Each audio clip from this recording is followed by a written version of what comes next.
Of the Standard today, the wallpaper, keep off elections, Ruto warns CSs as a splash.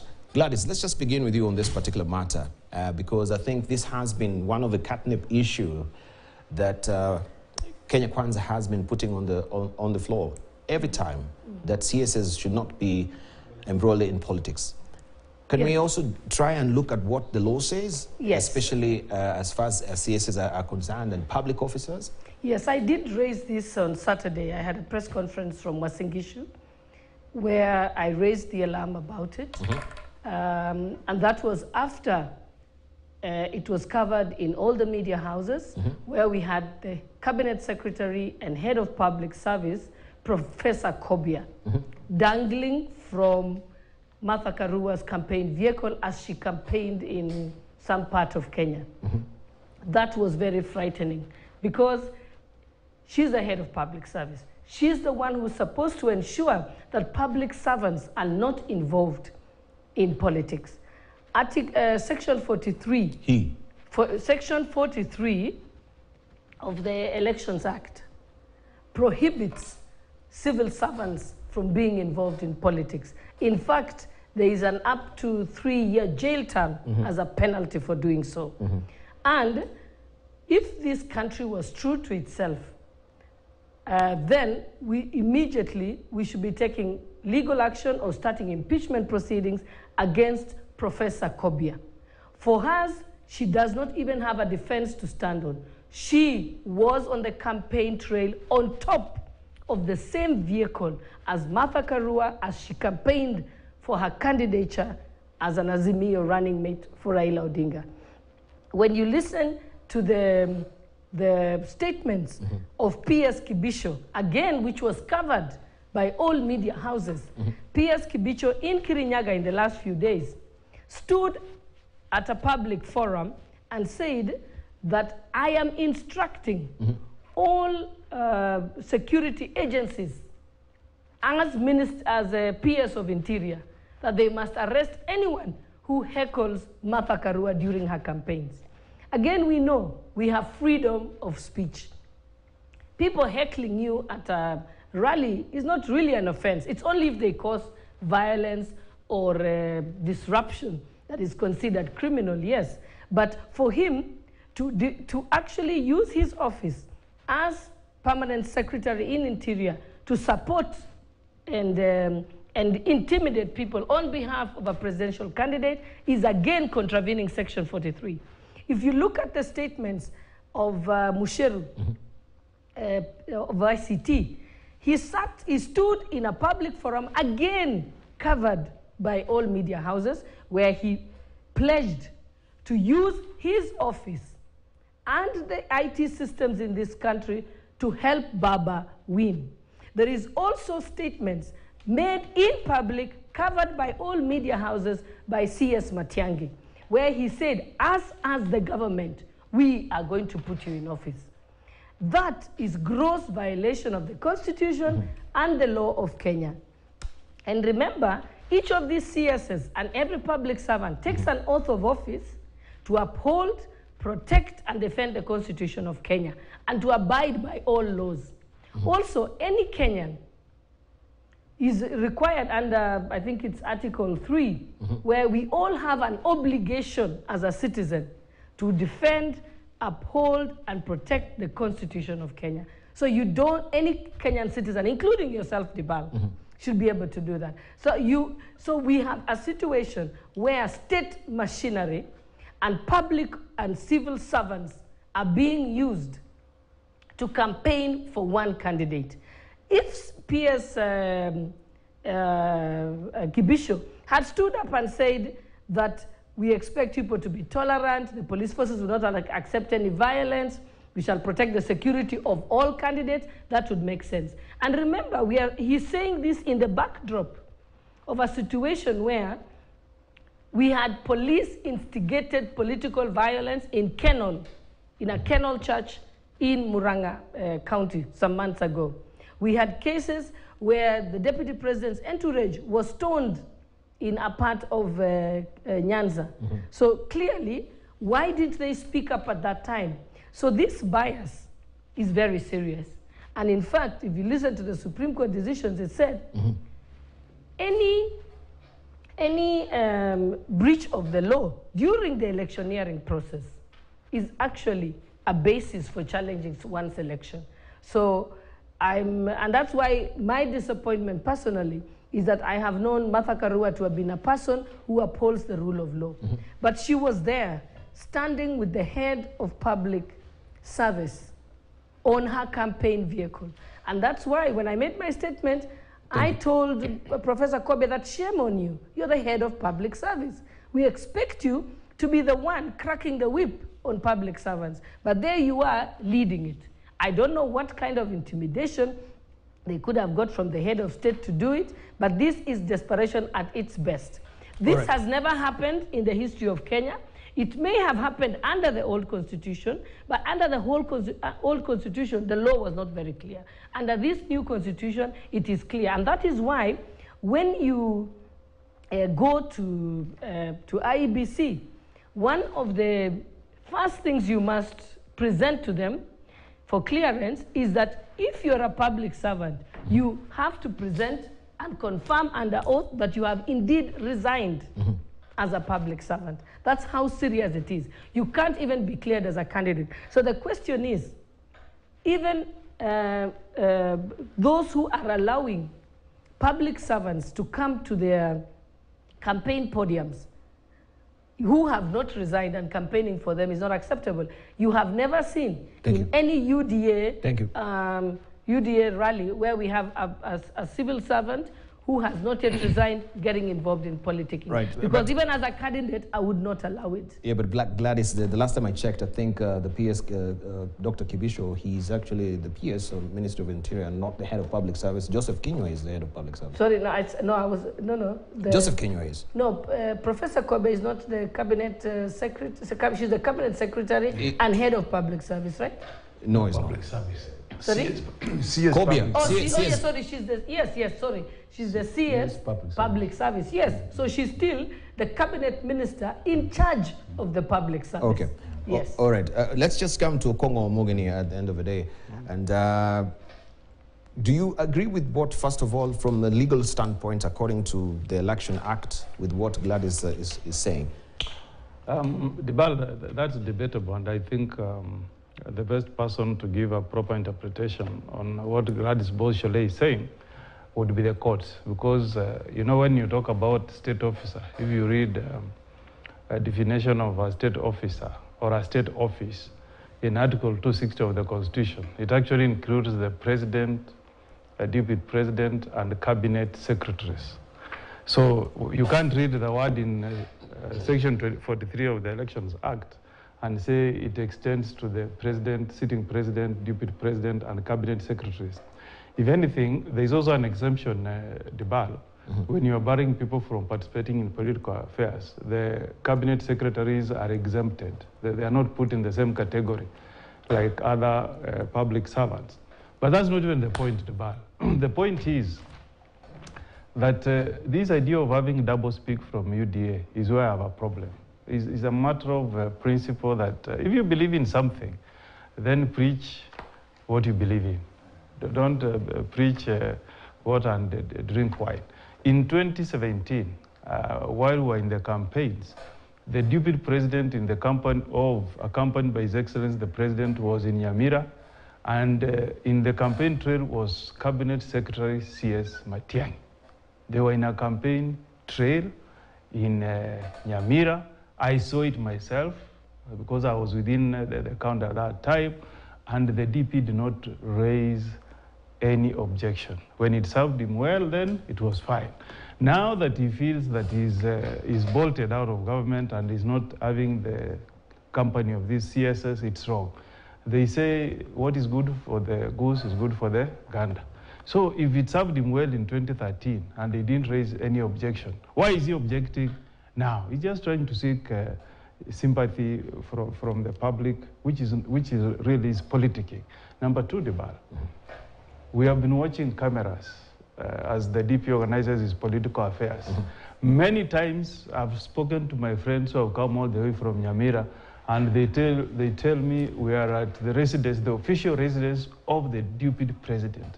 In fact, the campaign headquarters of the deputy president is in the official deputy president's residence in Karen. If there is a breach and an abuse of a state office, then it begins from the doorstep of the deputy president himself.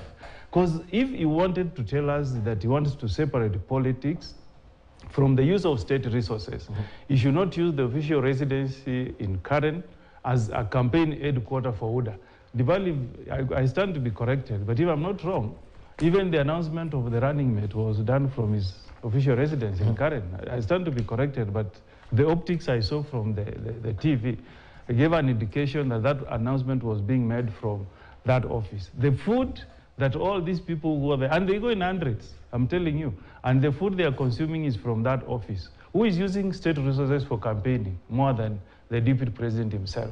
Just because you saw, she's called Kobia, CS Kobia. Professor Kobia. Being excited and accompanying the first possible deputy women president all the way back home. It does not mean that she has engaged in politicking. She's just showing solidarity with Mother Karua. So, Dibal, if we want to apply the law fairly, and first, as I've said, the best interpreter on this should be the court itself, not the deputy president himself. And number two, if he wants to announce to Kenyans that nobody should use state resources for campaign, he should start by making a pronouncement to Kenyans that I've opened up my campaign headquarters. It will be away from the official residence of the DP. I will not use state resources to feed my supporters from Karen. Then we can believe him. But what I'm hearing here is just politicking, Debal. Politicking. Okay. Let me respond to that. No, wait, you will. Can we also hear from he spent the time talking about his party leader. But he's not really spent his time about the issue at hand right now. I think, Debal, I've listened to my colleagues. And the law is very clear in terms of what needs to be done. But the question is the practice. Is there a time in this country when during election time, cabinet secretaries have not been involved in politics? The answer is no. Yes. They have always been involved. So the question is... Question is also, is it illegal? Well, no, it is not legal, but that's the practice. And what is happening in the Debal is, let's look at even the way they are appointed. These are political appointees. They know their contracts are ending by 9th of August. They are looking for another contract, which could also be a political appointment.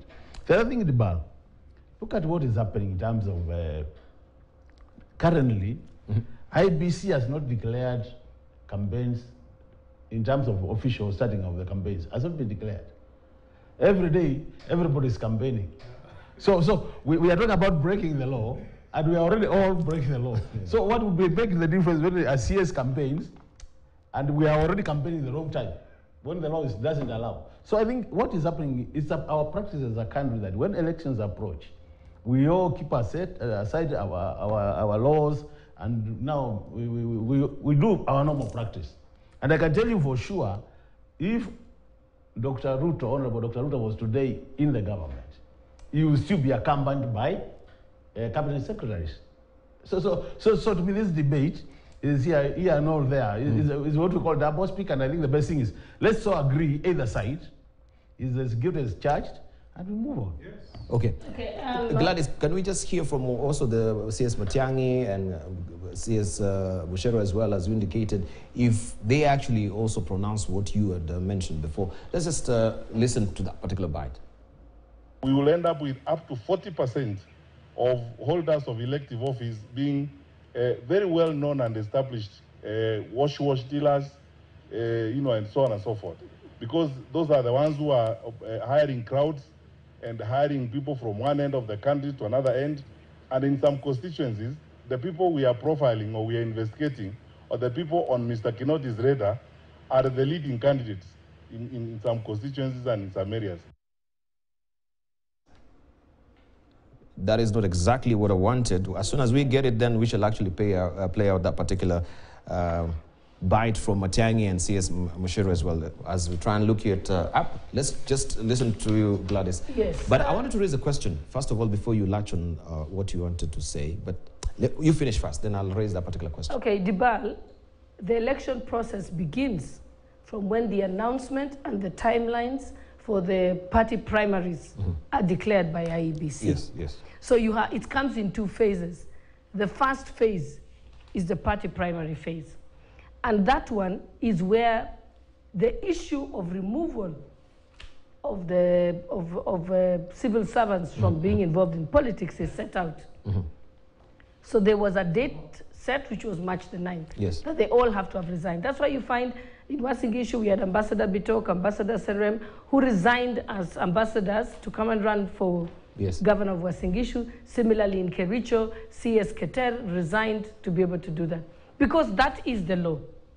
There is no other interpretation. If there was a second interpretation, then they would not have resigned their position. Cecily Kariuki would not have resigned her position as CS in order to go for the party primaries in Nyandarua. So there is some interference that can lend itself to interpretation, but there is some that is so blatant and obvious, and it's what we are seeing at the moment. So what Senior Counsellor Morgan is referring to, that in 2013, when there was the appearance of the CS, for example, if William Ruto is going to an area and there are issues relating to education or relating to water, there is nothing wrong with the CSS being there if he's opening a dam or opening a road, because there is actual activity of government work being done. And Kenyans should remind ourselves of how did we get here. In the old constitution, cabinet secretaries were MPs. They were politicians. And it was realized that that was wrong, and it was lending itself to abuse. Hence the reason why Kenyans fought for the new constitution to say that cabinet secretaries shall be picked, will not be picked from the National Assembly, but will instead be technocrats who will divorce themselves from politics. And therefore, this is something that is clear. But then, there are some positions that are exempt under the law that one can be carrying on their current duties and begin getting involved in campaigns. One of those is when you're governor. An incumbent governor remains governor. So I find that my governor other times is appearing as a governor to do gubernatorial work, and in other times he's appearing as an aspirant for senator of Wasingishu County. Similarly, William Ruto, there is his role as deputy president, but he's also allowed as an incumbent deputy president to run for presidency. Similar to my position and that of Senator Omogeni and Dr. Makali, is that we are sitting members of parliament as we speak, but we are already involved in the campaign process for the seats, for the purposes of getting into the 13th parliament. So there are seats that are exempt. It doesn't say that a governor has to resign or that you have to resign as senator in order to vie again. So we are talking about civil servants who are in the public service. So there is a difference. The definition of state officers and so on is in the Constitution for purposes of things like who can have dual citizenship, who can't have dual citizenship, and so on. But in terms of what, right now we are talking about the electioneering period. So the law that we should be zeroing in on is the Elections Act. What does the Elections Act say?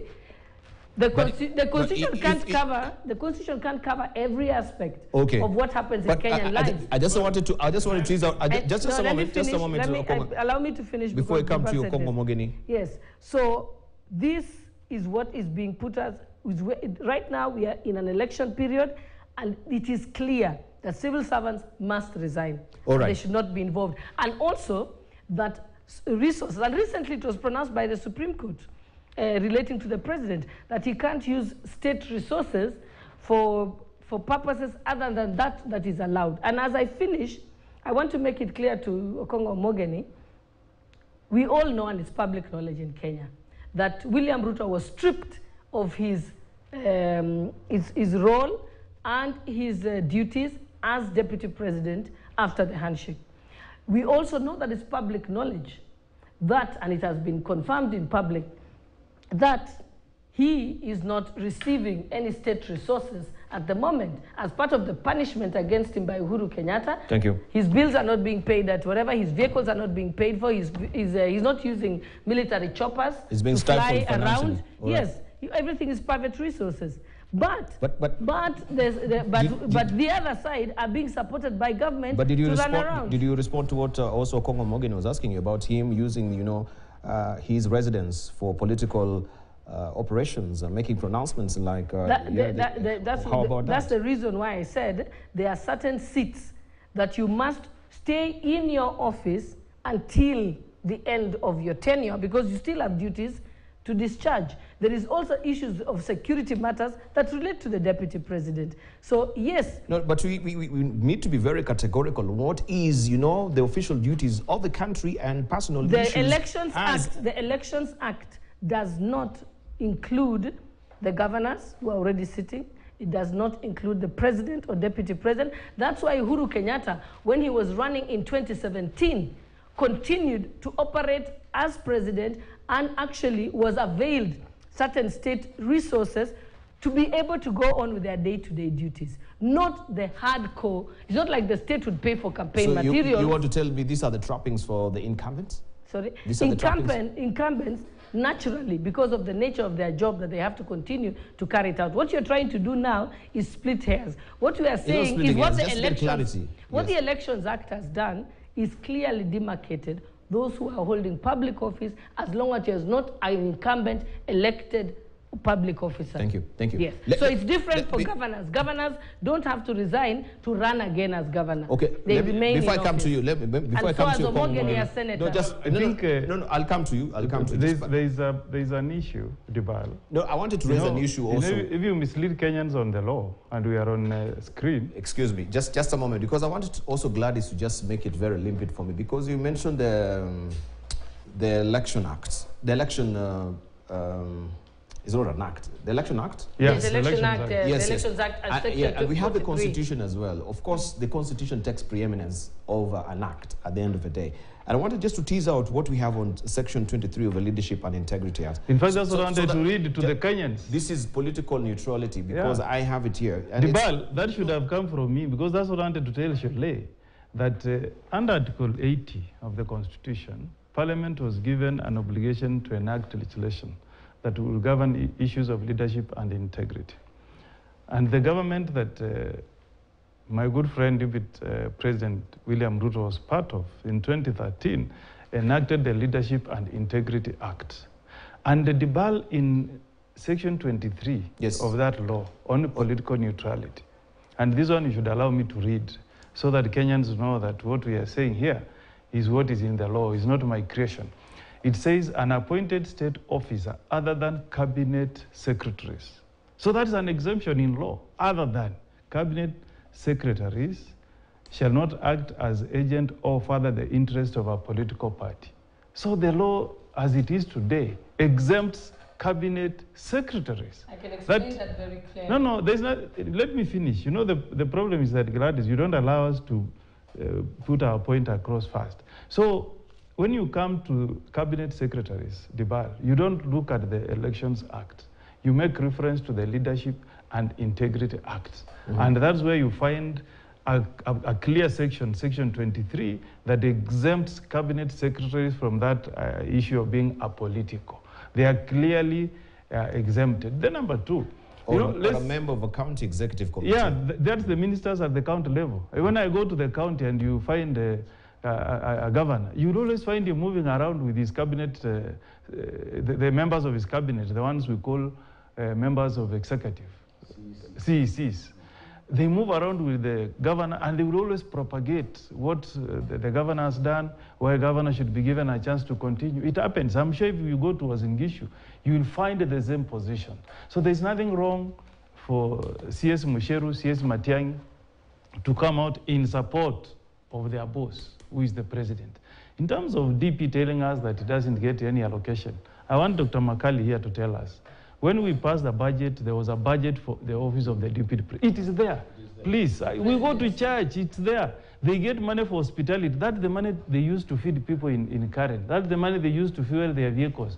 The tea people take there is funded the public resources. And it's put a lot of strain because it was budgeted to support 50 people a day.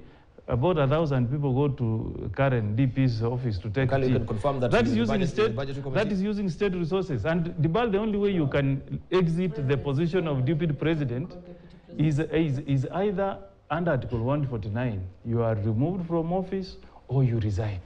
If you check the prevailing position today, William Ruto remains our deputy president. The idea of saying that he has been kicked out of government is for convenience to seek sympathy from the public. But he still remains our deputy president. There is a budget for that office, and part of that budget is what he's using for campaigning.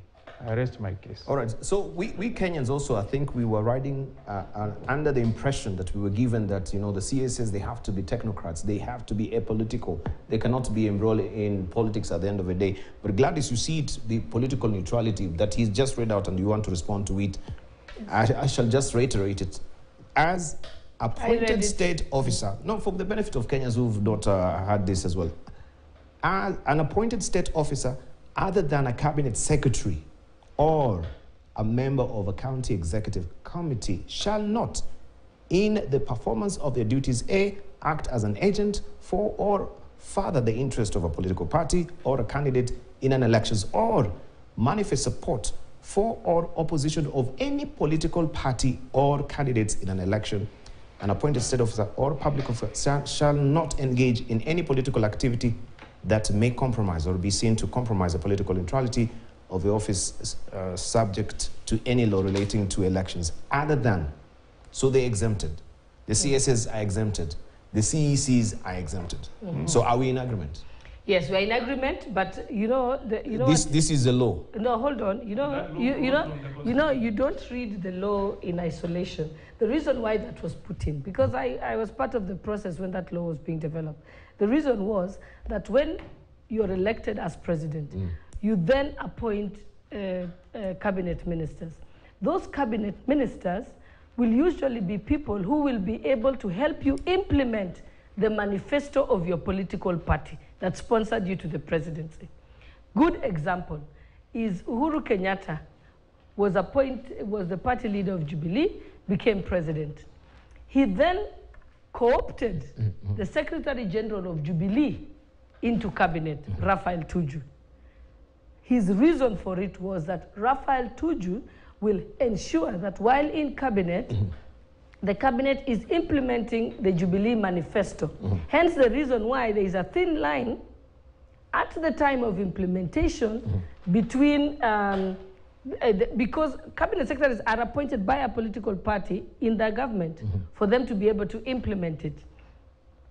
And it is for that purpose that that exemption was put. Yes. Similarly, if a governor is a Jubilee governor, then he will be cascading the Jubilee manifesto at county level. And therefore, the people he appoints as his waziris at the county level will be people who will be implementing that political manifesto. So they do need that exemption for that purpose. But here is where we are talking about an election period has been declared and has begun. And now we have people who are sitting in office and are using the cabinet position, their cabinet position, to give advantage to one political party. A casing example is the Minister of Interior, supervises matters security in the country. If he is to use that docket to help provide security around all candidates, it should be around all candidates across the board, no matter what political party they belong to. But when it is skewed to one political party, then it begins to erode the issue of free and fair elections. Can I ask you one question? And that is why that has been clearly put in it. And if you saw what, let me finalize by saying, if you remember the spat that was between Professor Matiang'i, his office, and the IEBC, because Professor Matiang'i decided to establish what we called a multi-sectoral task force, which was supposed to help in election preparations, which was chaired by the Chief Justice. There was a lot of discussion around it.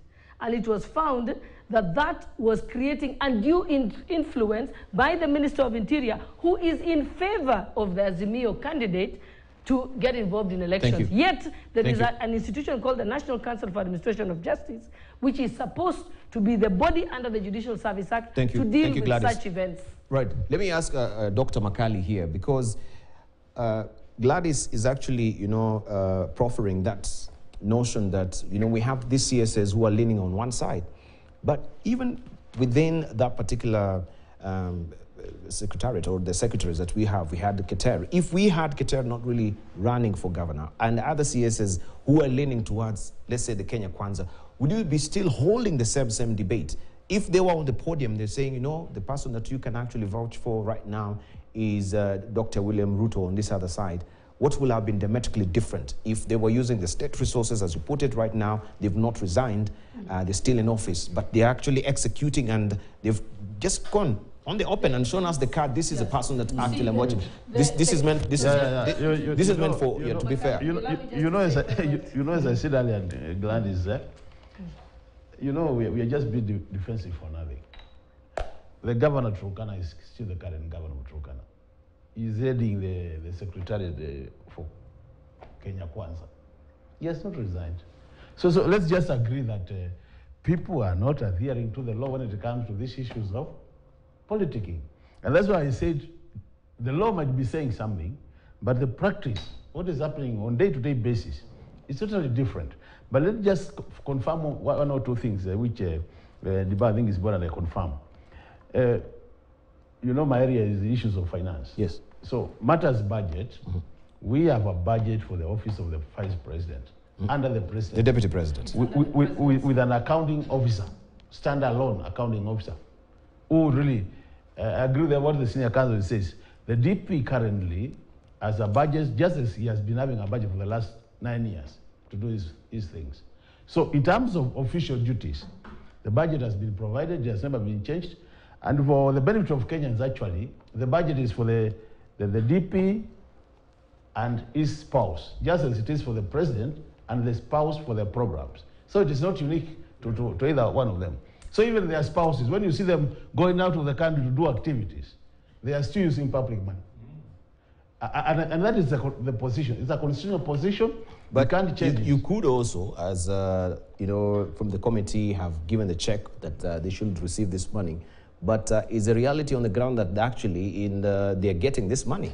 Yeah, or it's being stifled from Treasury and they're not getting this money? Have you established that? The other day, we just did a supplementary budget, and I can confirm that we even reviewed that budget upwards for the two offices.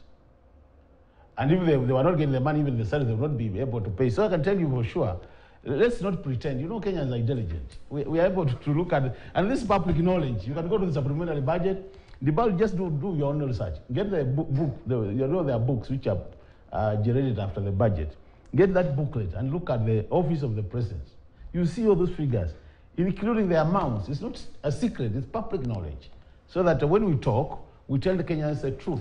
Thank you. To access the Thank you. But in terms of CSs campaigning or not campaigning, I'm telling you today, if it was on the side of Azimio, it would be happening just as it is happening today with Raila. No. It's only that now it's the other side. No, don't. We can't just water it down because we say, no one really is observing the law at the end of the day. If they're raising concerns that the CSs should not be campaigning, then I think the Constitution should take preeminence right now. But it's not the first time. Or the Election Act. Yeah. But when it stands between the Election Act and the Constitution... You have also read the law yourself there. You have read the law for the case. Unless they amend the law, they can go to the floor tomorrow, amend the law, and we'll say now there is a new act. Fantastic. Leadership and Integrity Act has been amended. So we have the bite there from Matiang'i. I think he's also Mushero as well.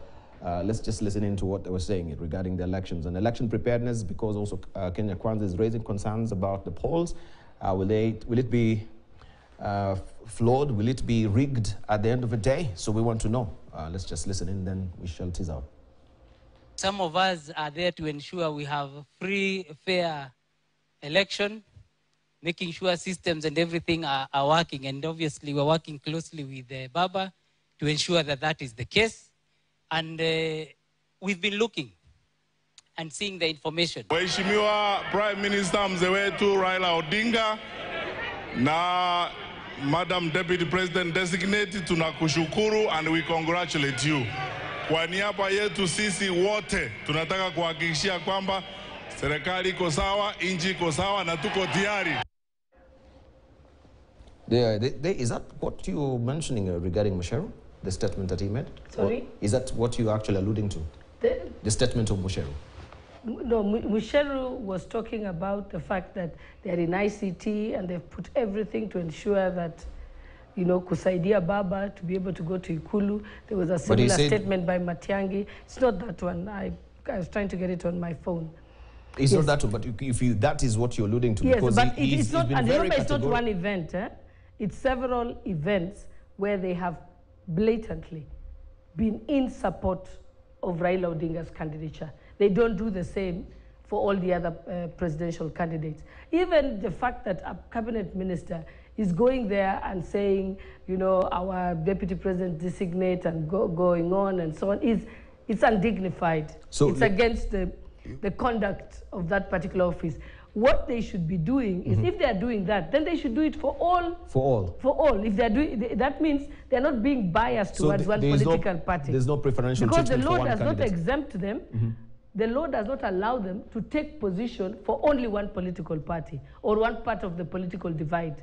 If they are serving Kenyans, they are cabinet secretaries for the people of the Republic of Kenya, not for one political party. And that's where they are failing. They have all been marshaled to work for Azimio to be able to run. And then when you talk about budget, I think Makali knows this. Putting a figure in a budget is very different from disbursement. And governors will tell you this. Governors have sometimes had money disbursed, budgeted for them, but they will tell you we have not received the money. So budget, a figure in the budget documents and disbursement are totally different things. Mukali, this is what I was asking money being you. I think she's put it very clearly. Office. Yes. And then lastly, you asked me a very serious question. You said, if that was happening, suppose we had cabinet secretaries coming to our political events or using state resources and their power and position in government to favor us unfavorably against the other political divide, I can tell you this for free. Kenya Kwanza has a serious legal team. A legal team that the deputy president and the rest of the Kenya Kwanza principals defer to. Thank you. So we wouldn't be making that mistake. That's the reason why we are very careful. If you look at the Azimio team, they have goofed 8 times. They have been pronounced more than 8 times as having been unconstitutional by the courts. When they started their experimental political project of BBI, they ended up losing in 3 courts, where there were no less than 20 judges making a decision against them. So it tells you they don't look at the law as critically as we do in the Kenya Kwanza team. All right. Let's come to you, Kongo Mogini, because... the issue of the budget. You know, there is a constitutional office called Controller of Budget, who generates reports, quarterly reports. And if you want to farm up where the money has been released, those are the reports you read. I can tell you for sure, just like other departments might not be getting 100% of what they are budgeted for, the money is being released just in line with the law. Yes. Okay, in line with the law. Okongo Mogini, let's talk about political, because CSS also is a political appointed office, isn't it, Gladys? They're politically appointed. Yeah. And we know that Dr. William Ruto had his share. It was a government of 50-50. That is what was really projected at the end of the day. So my question, that's how I'm asking you. If then it was a political appointed, seat, then why should I be not giving a preferential treatment to the person who appointed me? And that's what I'm saying. Maybe this is something that we must go to the courts. So I think Dibar, some things are black and white. You have read, and I've read the Leadership and Integrity Act, Section 23. It's clear, and I'm happy. I told you when I started my comments that this law was actually enacted by the Jubilee administration when Ruto was was in very good working terms with the president. So I'm sure the good lawyers in Jubilee ought to have known that section they are putting there will come back to bite them.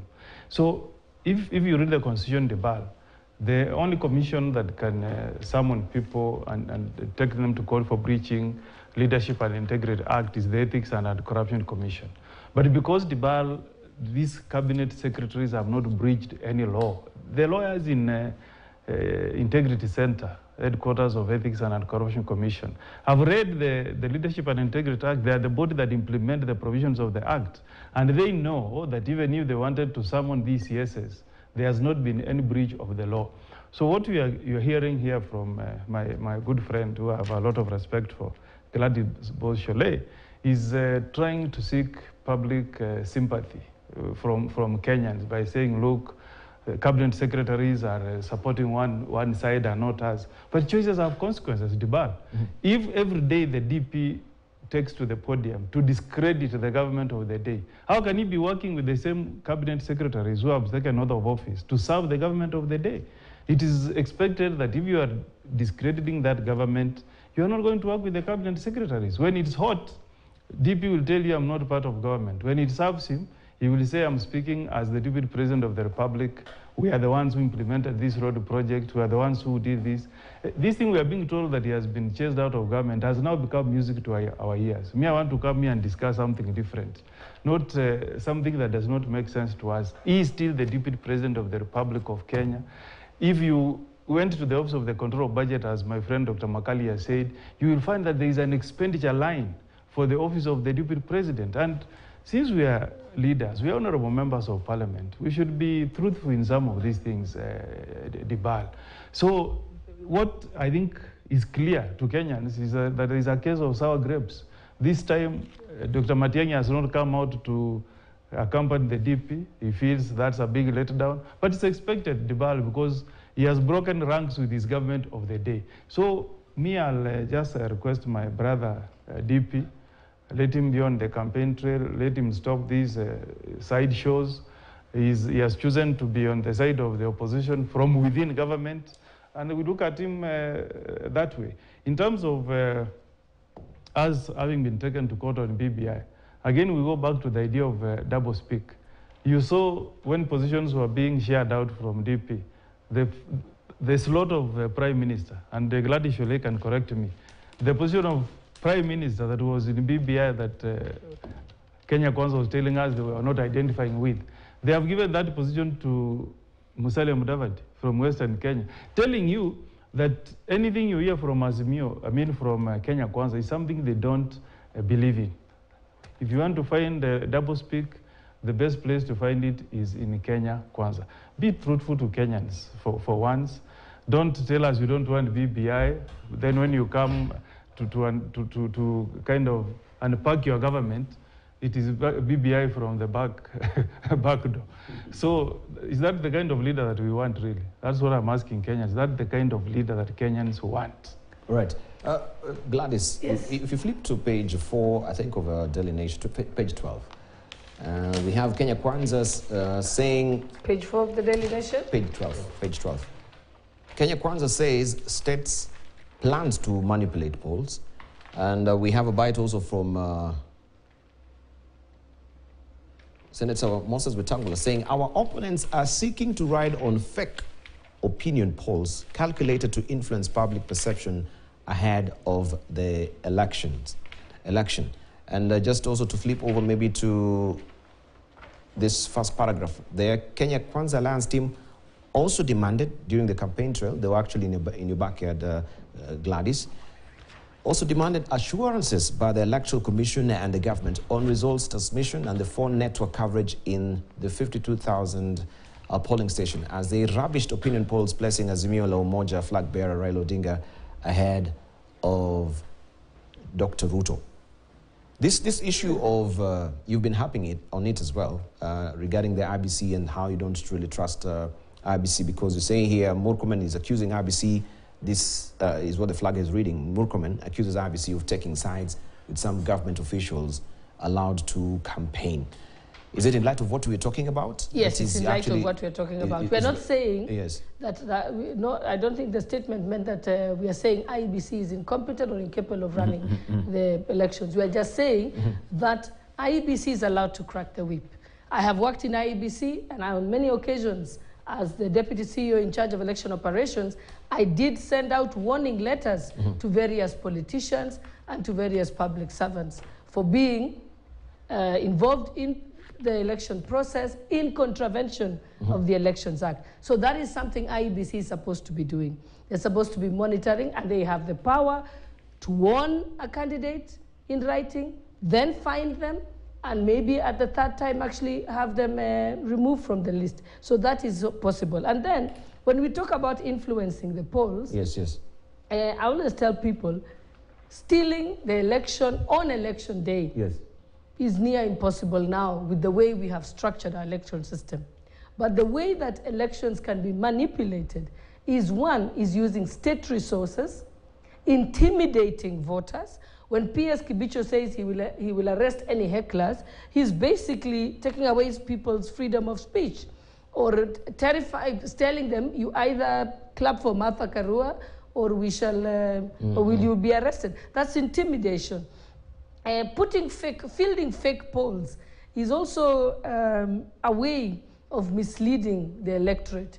It's the opposite of proper civic education with integrity. But how are you certain that these polls, they are not in any way leaning on one side, that they're very neutral? Do you think they have political operatives? But look at that. Everyone will come with this. Look at this particular editorial cartoon that was there last week. This is opinion poll. And everyone will be carrying their own, LP. Ruto is leading if Ruto is carrying the LP. If you are the one who's commissioned the polls, or Raila or Kalonzo Musyoka at the end of the day. So are you in any way insinuating that one of these presidential candidates has commissioned the polls so that it is not neutral from your own assessment? Yes, I think that's what I'm saying.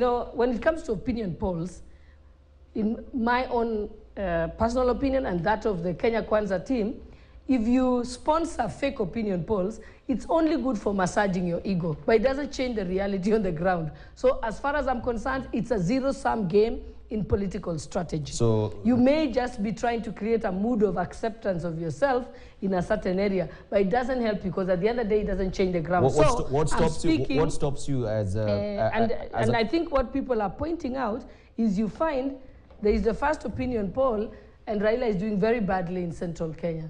And then after the Sagana 2, then it says, oh, we want to show it had an impact, so the poll suddenly jumped. It's unreasonable, even before he visits the ground.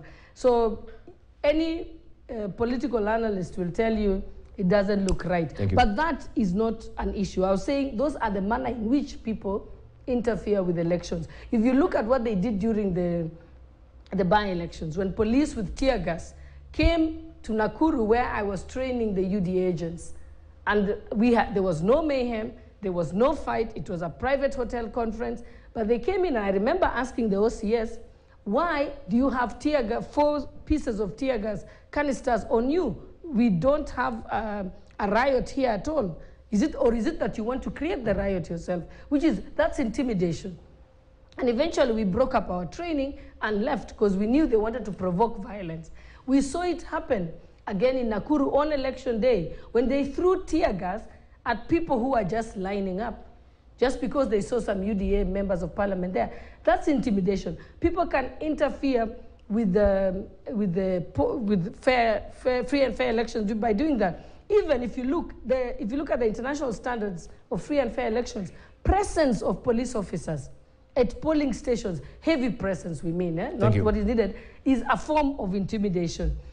When people go and hear the Minister of Interior or the PS Interior making statements on the same podium as Raila Odinga or any presidential candidate in favor of them, is intimidating members of the public. Thank you, Gladys. We are remaining with a few minutes here, and I'll be remiss if we don't talk about Mao. All right? And why Raila Odinga right now is actually, doling that particular carrot of the Mao forest and the protection of it. This was the Achilles heels that he had in 2013. And we know how emotive Mao forest is right now. Why are you using this as a catnip issue during the election campaigning period? Right? We know... Thank you, Dibal. But first, let's talk about, if you allow me, with your permission, about opinion polls. don't allow Gladys to... But how then will we dedicate time for this as well? Because No, but because I'm here as a politician. You know, the opinion polls are normally scientific. Yes. And what we saw from the opinion poll is taking the views of Kenyans on the implication of the two candidates choosing their running mates. So in this case, Raila choosing Martha Karua and the DP choosing Gachagua.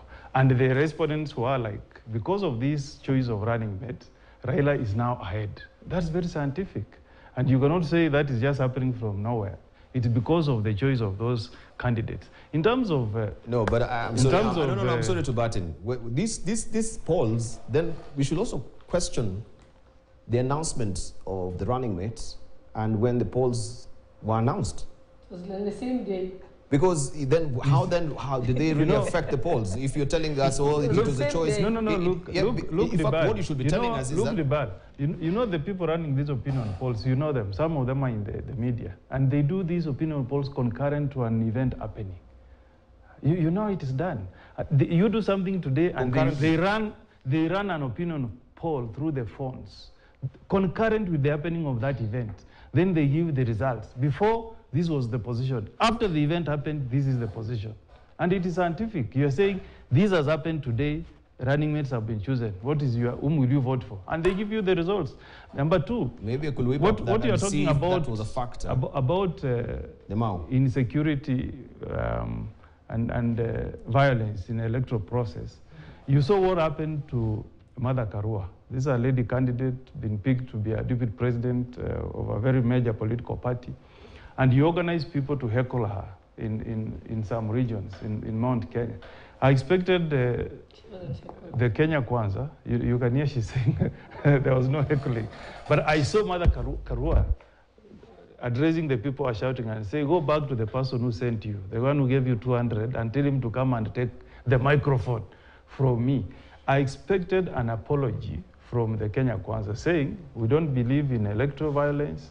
We want the environment to be free and fair. Just like yesterday, I saw the supporters of Man City invaded the pitch. And I think Robin, the goalkeeper, was kind of molested. Within 2 hours, there was a statement coming out to say, we apologize, we don't identify.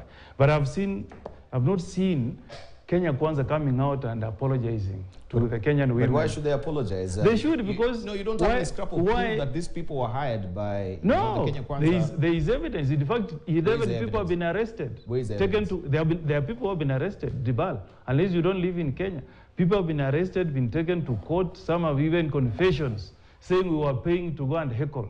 I expected Kenya Kwanza to issue a statement and disassociate themselves. Information that has really come to hand as far as arrestment is concerned. The information but I would be happy is to get maybe any confirmation people have been arrested, or any stitch of evidence that you do People have been arrested, Dibal, by the law enforcement agencies and taken to court. So I expected some apology from Kenya Kwanza that they are not going to allow violence to prevail in political activities of their opponents. About what happened to Raila's helicopter in Wasingishu. Yes. He did apologize when he was in Bomet. I remember that. And he said there is no place for political violence in our political party. And he even warned members of the political party that should anyone be found in that kind of involvement, you will be disciplined and removed from being a member of our political party. Yes, on Mao, please.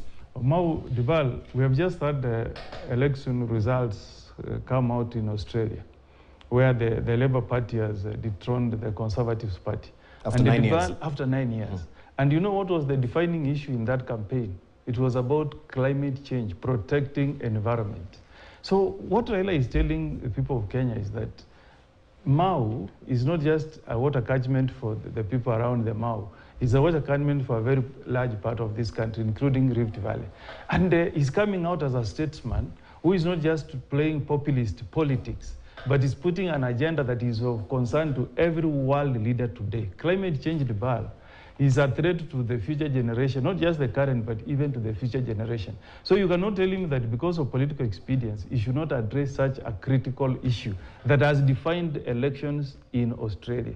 Climate change has made Scott Morrison to lose an election to Anton Albanese in Australia. So that's a good issue. Let's see Why Whether now? they, Why now? We've been having issue of climate change. I mean, true.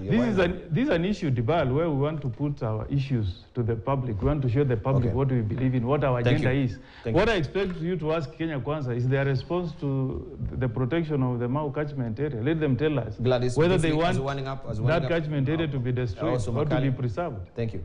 As we're winding up, Makali, your response? Yeah, you know, Dibal, I think this issue of Mau, what Raila is saying is, that time, he was being called all names because of the Mao issue. And actually, at that time, he also lost some political mileage because of Mao. So what he was telling the people around Mao is that time he might have thought that I was doing the wrong thing. But now you can see that that was the right decision. So he's just saying simple that as a leader, when I make decisions, I don't make decisions based on what people will say. I make the right decisions which will help the country in the future. And I think really it's a political statement, it's a political strategy, it's a way of wooing the people living around Mau to vote for him. And really, as the senior counsel is saying, climate change issues are now serious in this country, and the issues we can't run away from. But coming back to the issue of the opinion polling, because I think it's important we say this, Dibal. Let's not be a country where, when opinion polls, the results are actually in your favor, you say they are good. And when they are not in your favor, then you say they are bad. To me, as a person who has done a lot of work in that area, what matters is the methodology. In a situation where your methodology is proved to be scientific, then we should be able to say these are the results, they are the correct results, let's just agree with the results. And the other thing is, these results keep on changing because people now are campaigning. People are selling their manifesto to Kenyans. So they're likely, those who are undecided are likely now to start switching to either of the sides. Along we have been seeing undecided 20%, 30%. So what is happening now is we approach the campaigns based on what people are being told by the people who are campaigning. They are likely now to start switching their camps, either you go to Azimio or you go to Kenya Kwanza. So you are likely to see those who are leading in the past starting to lose ground and get the other side, because this is a perception. And it keeps on changing every day as a result of campaigns. But basically what I want to say is, as we have said always, Kenya remains our country. Thank you. We go through peaceful elections so that by 9th, we all remain Kenyans. Thank you. And remain a happy country and united country. Gladys, your headline thoughts? Yes, I didn't watch Raila's speech, but I'm sure I will look at it in the next few days and be able to say something on it. But I think that doesn't exempt us. I think this issue, I will again reiterate this issue of public servants and CSs being involved in campaigns. If any of them want to be involved in campaigns, they can resign their positions and come into politics. The law allows them that. But they cannot use those offices to support one candidate. If it is security, it should be given to all candidates, Ruben Kagame, Kaluya, Karori, and everybody else who's running for president. Thank you.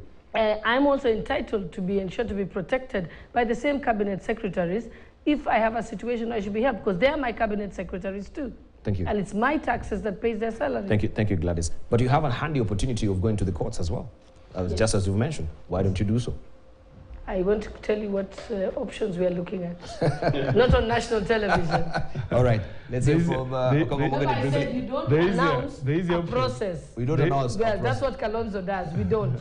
Until we are sure that this is the action we are taking. And also you ask yourself, no, but you also ask yourself, and some things we raise for posterity and for correction going forward, because at the moment we are winning anyway. Thank you, Gladys. And so does it matter? We have less than 80 days to the elections. Thank you very much. Okongo Mogini, in light of chapter 6 that you've read to Gladys, she still insists.